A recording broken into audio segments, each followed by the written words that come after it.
Now I invite Dr. Seena for the next talk on cortical management. She's a senior consultant at Comptos Eye Hospital, a very good expert surgeon and a very cool surgeon. That is an adjective she has in our hospital. Over to Dr. Seena. Good morning. After finishing FACO, we'll have to move on to IA invariably. So,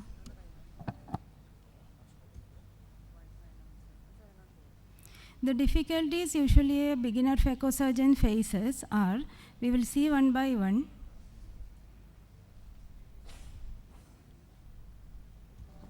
Hello. Excuse me, small announcement. Car number KL51L4846. If the owner is here, if you can please move your car. Thank you. KL51L4846. The two types available are bimanual and coaxial. Coaxial you can enter through the main port. You can access the cortex easily, but subincisional cortex approach will be a difficulty with coaxial. Bimanual cannulas are available with which you are entering through the side ports, and 360-degree access is more easy with bimanual. So for a beginner, bimanual is always a preferred one. So difficulty with ports, you can see here with irrigation, the port is wriggled too much, but don't do like this. It will produce a decimate membrane detachment. Instead, fill the chamber with viscoelastic. You can enlarge the port to the adequate size and do the IA properly without any entry problem. If it is a leaky wound, then you have to close it or make another port. And if it is a leaky wound, always chamber fluctuations are possible and chance of PCR is there. In case of in routine IA procedure, check the integrity of the CCC and posterior capsule. Irrigation should be entered to the chamber first, followed by the aspiration. The aspiration port should always face upwards and swipe under the rhexis margin and do a tangential pull rather than radial pull. If the radial pull will be producing stress on the zonules. The aspiration should come out first after finishing the IA. If you encounter any thick epinucleus, you can do a visco-dissection or hydro-dissection after finishing the FACO, and you can keep the irrigation as in this video under the epinucleus so that irrigation fluid will be dislodging the epinucleus and make your IA easier. In case of leathery cortex, after finishing a mature cataract, the cortex will be attached to the PC. That leathery cortex you can rub with your irrigation cannula so that it will be displaced. Don't go with your aspiration cannula and aspirate a leathery cortex. If you see any primary PCO, you can just avoid it. You can do a YAG cap later. In case of mature cataract flakes, you can aspirate with aspiration cannula, but if the irrigation is kept near it, you can see just like this, the irrigation fluid will be displacing the flakes easily and the aspiration made easier. In case of PXF,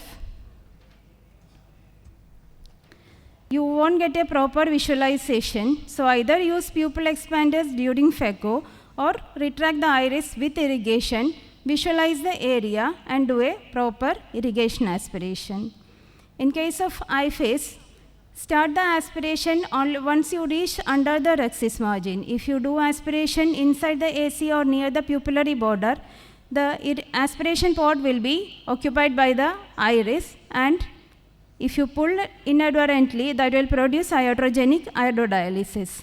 So always visualize. Here also you can use your irrigation cannula for retraction of iris.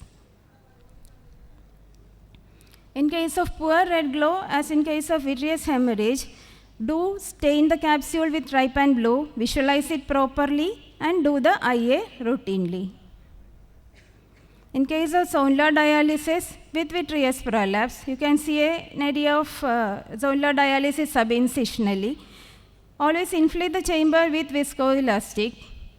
Then check for vitreous. If vitreous is present, address it with vitrectomy. Then put a CTR. It can be introduced either through the side port. After putting it, you can do routine IA, but do always tangential pull. Avoid a radial pull because it will drag the CTR. So after finishing this, you can proceed with your routine IA procedure. If you see any cortical bit under the IOL after implantation of IOL or large amount of visco under the IOL, you can just drag the IOL with your aspiration cannula, introduce the irrigation under the IOL, just swipe under the IOL. This will displace the cortical bit and the retained visco and do a proper IA wash. So if you encounter any shallow AC in case of post-PI, always ensure there is no wound leak. If there is wound leak, take adequate measures. Don't press or distort the globe during IA, and special care should be given to the zonular dialysis to avoid zonular dialysis at the PI site. Here also, tangential pull is better at the PI site to avoid a zonular dialysis.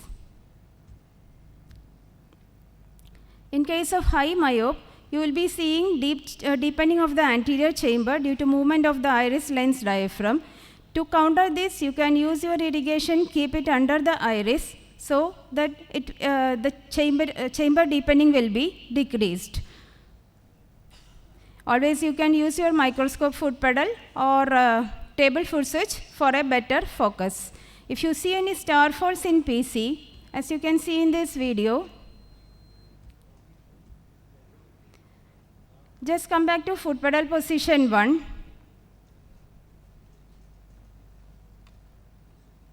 And you can use the reflex mode. Yeah, in this video towards the end you can see the PC is caught twice, but catching the PC during surgery with IA is not a problem. If you proceed with it and you can see the star folds appearing in the PC, if you release it, nothing will happen.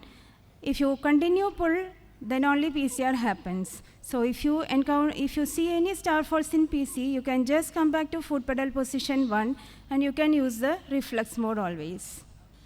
Thank you, Dr.